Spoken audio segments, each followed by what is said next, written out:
If it may please your ladyship, this honorable court, I will be brief in this part.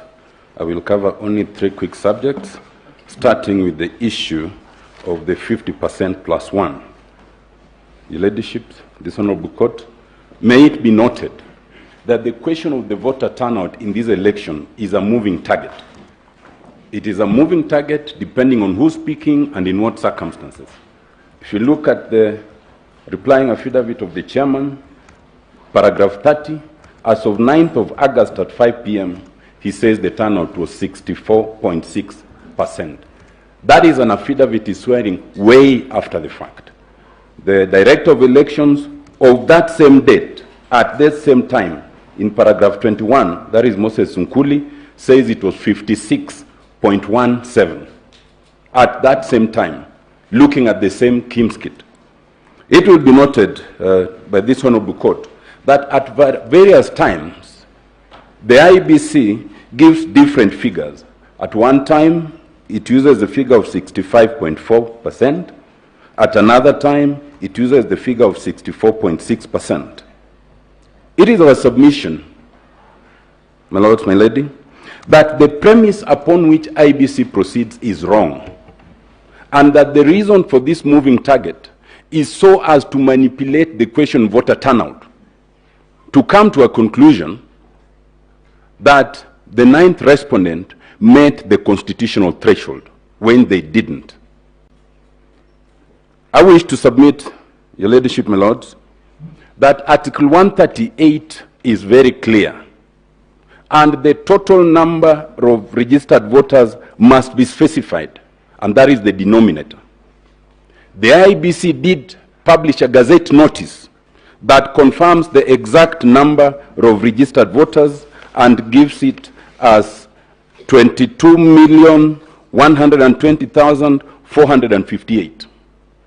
In this court, using what they say is the turnout per the Kimskit, the figure they are seeking to use is 22,005,541. We wish to submit, your ladyship, my lords, that premise is problematic. The common denominator to be used is the voter turnout as published in the Gazette, not the voter turnout as per the Kimskit, which ends up with a moving target.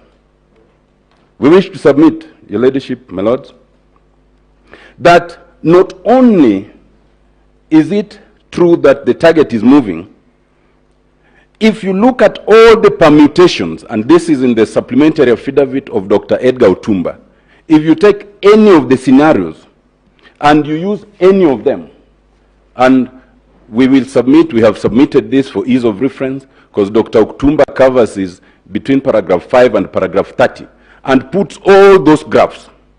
By whichever permutation, none of the candidates then achieves 50% plus 1. Whether you use, remove rejected votes, you add rejected votes, whatever permutation, and there are 7. We wish to submit, your ladyship, my lords, that you then need to come to the conclusion that even though they try to take time to tamper with the voter turnout, they do not achieve that target. The last point on that. Why is it wrong to use the vote turnout as per the so-called Kimskit? Other than the fact that it's unlawful, it is also illogical. We have 46,229 polling stations.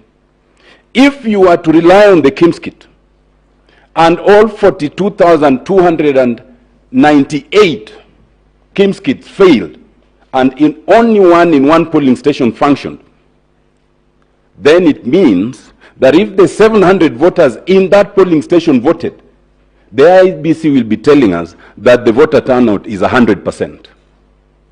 That would be the logical consequence of that narration. That cannot be. The voter turnout cannot be something that depends on the interpretation of the IBC at its convenience. It must be the denominator as a percentage of the total registered voters.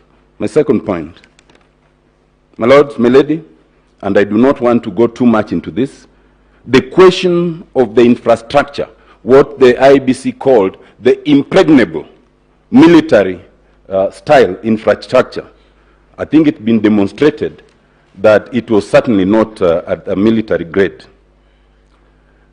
It might be important to note, Your Ladyship, my lady, that the one question they failed to answer was why was there stoppage of the streaming of the results at Bomas? They have not answered that, because that military grade infrastructure was obviously compromised. My lord, my lady, we say that it is bad to have a sovereign institution that is captured by the state, but it is worse to have one that is captured by foreigners. We submit that is the position in this one. Your Ladyship, my lord, the question here, and that's my third and last point, is really very simple. And it's a question that draws directly from Article 138(3)(c) of the Constitution. It is very clear, it is mandatory, that once results are received, the IEBC, not the chair, shall tally and shall verify, then shall declare results. If the IEBC as an institution has not tallied, has not verified, then there are no results to be declared. We wish to submit that at the end of this analysis, it is not a question of whether the chair is a hero or otherwise. It is a question of whether the chair did what was expected of them. It is not enough to say that there are certain regulations by the first respondent which they themselves made and now they wish to rely on to breach the express provisions of the Constitution. We wish to submit, Your Ladyship, that in accordance with Article 141, only if there's a result properly declared can you even move to challenge it. In this case, none was done.